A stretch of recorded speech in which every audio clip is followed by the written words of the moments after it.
हो चुका है। अब लोक हित अधिकार पार्टी सामाजिक न्याय की लड़ाई के लिए पूरी तरह से तैयार है। इस राज्य में उलगुलान होगी सामाजिक न्याय के लिए। निःशुल्क शिक्षा सभी स्तर का, निःशुल्क चिकित्सा सभी असाध्य बीमारियों के लिए हम लोग ने जंग छेड़ेंगे। और स्थानीय मुद्दों, चाहे बिजली का मुद्दा हो, चाहे सड़क बिजली पानी की मुद्दा हो, चाहे ग्रामीण विकास की मुद्दा हो, चाहे में हुआ भ्रष्टाचार का मुद्दा हो, आज पूरी सीट को पूरी बेशर्मी के साथ राज्य सरकार के संरक्षण में युवाओं के भविष्य के साथ खिलवाड़ हो रही है।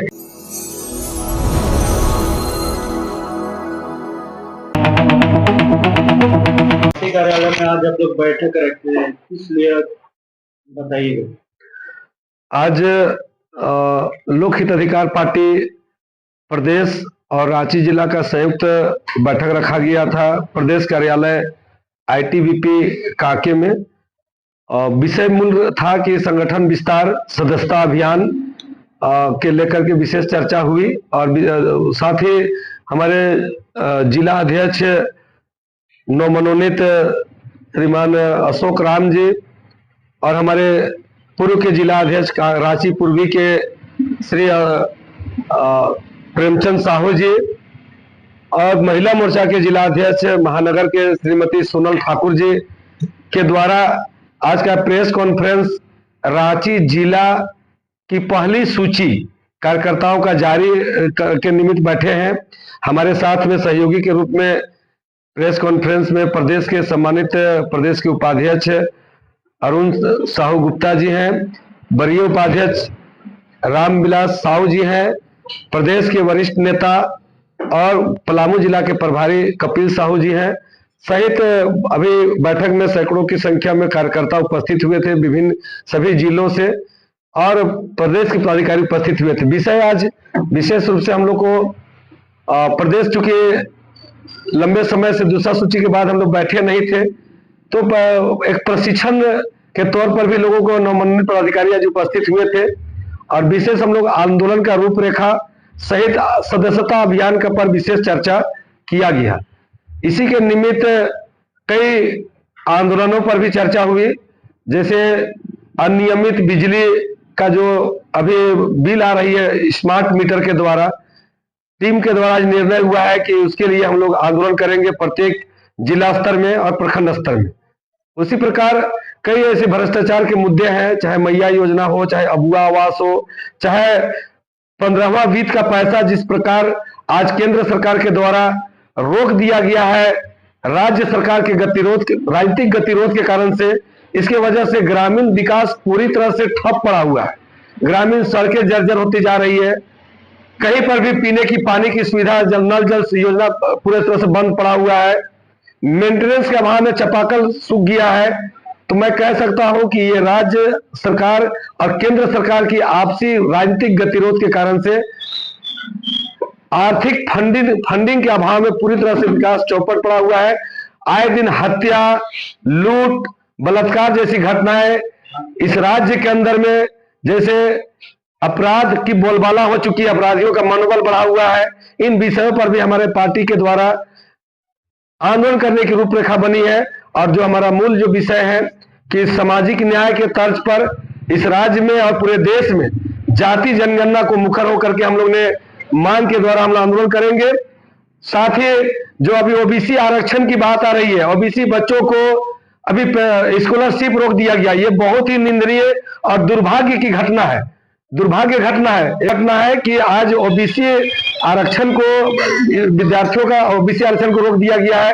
एक तरफ से ट्राइबल जो है उनका आरक्षण मिल रहा है, उनका स्कॉलरशिप आ रहा है। तो मैं राज्य सरकार से भी कहना चाहूंगा कि ये दुर्भावनात्मक जो विद्यार्थी है, जो इस देश का राज्य का भविष्य है, इनके साथ जिस तरह से भेदभाव किया जा रहा है, ये अत्यंत निंदनीय और दुर्भाग्यपूर्ण है।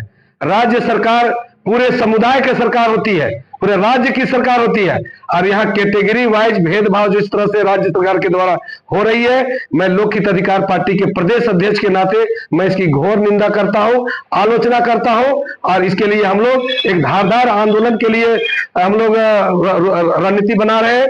इसके साथ साथ 7 जिलों में जिस प्रकार OBC आरक्षण शून्य किया गया है और कई जिलों में नगण्य किया गया है, मैं राज्य सरकार से पूछना चाहता हूं, केंद्र की सरकार से पूछना चाहता हूं, क्या इस राज्य के और इस देश के ओबीसी समाज भी कहीं चंद्रमा से कि मंगल ग्रह से आए हैं?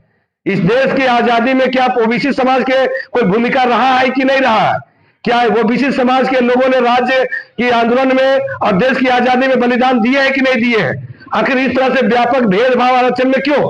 हमारे बच्चों के भविष्य के साथ खिलवाड़ क्यों? बहुत हो चुका है। अब लोक हित अधिकार पार्टी सामाजिक न्याय की लड़ाई के लिए पूरी तरह से तैयार है। इस राज्य में उन्मूलन होगी सामाजिक न्याय के लिए। निःशुल्क शिक्षा सभी स्तर का, निःशुल्क चिकित्सा सभी असाध्य बीमारियों के लिए हम लोग ने जंग छेड़ेंगे। और स्थानीय मुद्दों, चाहे बिजली का मुद्दा हो, चाहे सड़क बिजली पानी की मुद्दा हो, चाहे ग्रामीण विकास की मुद्दा हो, चाहे जेएलसी और जेपीएससी में हुआ भ्रष्टाचार का मुद्दा हो, आज पूरी सीट को पूरी बेशर्मी के साथ राज्य सरकार के संरक्षण में युवाओं के भविष्य के साथ खिलवाड़ हो रही है, बेचा जा रहा है। आज निजीकरण के बहाने पूरे कॉर्पोरेट लोगों को बढ़ावा दिया जा रहा है। इन तमाम विषयों पर आज हम लोग ने प्रदेश और जिला के संयुक्त बैठक में हम लोग ने एक साझा रणनीति बनाया है और बहुत जल्द हम लोग सदस्यता अभियान के माध्यम से हम लोग आंदोलन भी पूरे प्रखंड और जिला स्तर में करने का रूपरेखा तैयार किया है। इनको क्या बनाया है, क्या दायित्व इनको मिला है पार्टी को?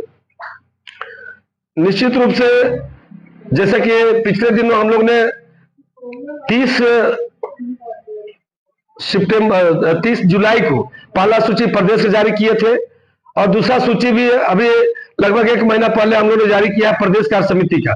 उसी के निमित्त अभी हमारा जिला रांची जिला से इसकी शुरुआत हो रही है, जिला कमेटी का भी गठन हो रही है और हम लोग का संगठन का विस्तार के निमित्त आज रांची जिला ग्रामीण के दोनों अध्यक्ष, रांची ग्रामीण के पश्चिमी अध्यक्ष और पूर्वी के अध्यक्ष बैठे हुए हैं और इन लोग के तत्वाधान में ही आज हम लोग ने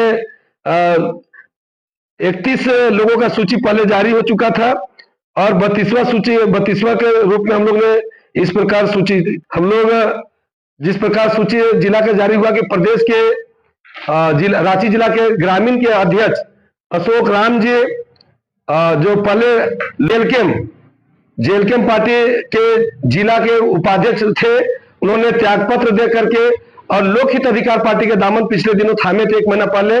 इनको रांची जिला ग्रामीण का कमान थमाते हुए इनको जिला अध्यक्ष के रूप में मनोनीत किया जाता है। साथ ही हमारे रांची जिला ग्रामीण के पूर्वी के अध्यक्ष के रूप में प्रेमचंद साहू जी जो भारतीय जनता पार्टी रांची जिला के एक वरिष्ठ नेता थे, उन्होंने त्यागपत्र दिया और लोक हित अधिकार पार्टी के दामन थामे। इनको भी हम लोग रांची जिला ग्रामीण पूर्वी पश्चिमी के जिला अध्यक्ष के मनोनीत किए हैं। हमारे रांची जिला के महासचिव के रूप में सूरज यादव जी जो आरजेडी पार्टी के एक प्रमुख पदाधिकारी थे, वो त्यागपत्र दे करके हमारे पार्टी में दामन थामे हैं। इनको हम लोग लोक हित अधिकार पार्टी रांची जिला ग्रामीण के महासचिव के रूप में मनोनीत किए हैं। एक भारतीय जनता पार्टी रांची जिला के प्रवक्ता थे रामटहल नायक जी, उन्हें भी हम लोग रांची जिला के में बड़े प्रभारी और प्रदेश में सचिव के रूप में उनके मनोनीत किए हैं रामटहल नायक जी को। प्रियरंजन दास जी सहित ऐसे हमारे बहुत सारे कार्यकर्ता हैं जो अन्य दलों से भी आए हैं और कुछ समाज के अगुआ बंधु थे जो लगभग 44 की संख्या में है। चूंकि सभी का नाम लेना अभी लंबा समय लग जाएगा, इसलिए मैं चूंकि इसका हम अखबार प्रिंट मीडिया के माध्यम से प्रकाशित करेंगे।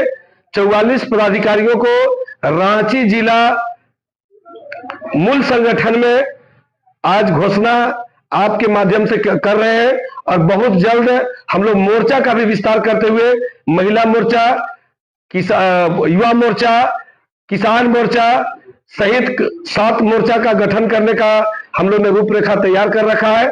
बहुत जल्द हम लोग 1 महीना के अंदर में हम लोग 7 मोर्चा का अध्यक्ष सहित संगठन का विस्तार का काम करेंगे और सदस्यता से कर रहे हैं आंदोलन। हम लोग नवंबर महीना 10 नवंबर से हम लोग आंदोलन का शुरुआत करेंगे और सबसे पहला जो आंदोलन होगा वो रांची जिला से होगा। और उसका मुद्दा होगा जो अनियमित बिजली का जो अभी स्मार्ट बिजली बिल के माध्यम से जिस प्रकार भयादोहन ग्रामीण क्षेत्र के एक भोले भाले गरीब किसान मजदूर वर्ग के लोगों के साथ हो रही है।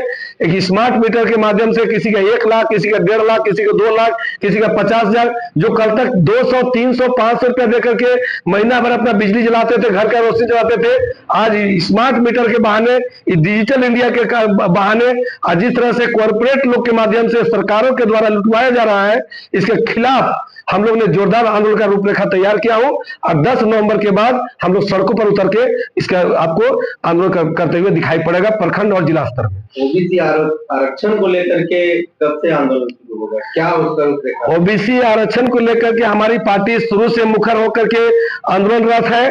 कई एक प्रखंडों में इसके लिए हम लोग सड़कों पर हम लोग बहुत जल्द निकलेंगे। 10 तारीख के बाद हम लोग नवंबर मई का महीना हम लोग का, चूंकि पर्व त्योहार था, सिर्फ अक्टूबर महीना त्योहार के चलते हम लोग नहीं कर पाए, लेकिन नवंबर महीना में चाहे ओबीसी आरक्षण का मुद्दा हो, चाहे ओबीसी छात्रों का छात्रवृत्ति रोकने के खिलाफ आवाज बुलंद करने की बात हो, सरकार को का पोल खोलने की बात हो, तो ये काम लोक हित अधिकार पार्टी सड़क पर उतर करके और पूरे इस बेईमान लुटेरी और भ्रष्ट सरकार के खिलाफ में आंदोलन को मजबूती से आवाज उठाएगी। कब करेगी? केवल यहाँ मीडिया के सामने बोल देने से सड़क पर भी आवाज दिखाई देगा? निरंजन जी, आपको मैं आश्वस्त करता हूं कि नवंबर महीना जो होगा, नवंबर महीना से लेकर के हम लोग का लगातार मुद्दों पर हम लोग आंदोलन करेंगे। चाहे ओबीसी आरक्षण की मुद्दा हो, चाहे बिजली विभाग का मुद्दा हो, चाहे मैया योजना आवास में व्यापक भ्रष्टाचार का मुद्दा हो, चाहे छात्रों के लिए जिस तरह से आज होमगार्ड की नौकरी की बात करें, चाहे बहुत तरह का जितना भी तरह का वैकेंसी हो रहा है, ये भी मैंने आ रहा है प्रकाश में कि सारे सीटों को सरकार के संरक्षण में मोटी रकम लेकर के बेचने का जो कार्य हो रही है, इन तमाम मुद्दों के साथ लोक हित अधिकार पार्टी सड़क उतर करके और जोरदार आंदोलन करेगी। मैं इस बात से आपको आश्वस्त करता हूं और आप कवरेज करने के लिए आप ही को बुलाएंगे।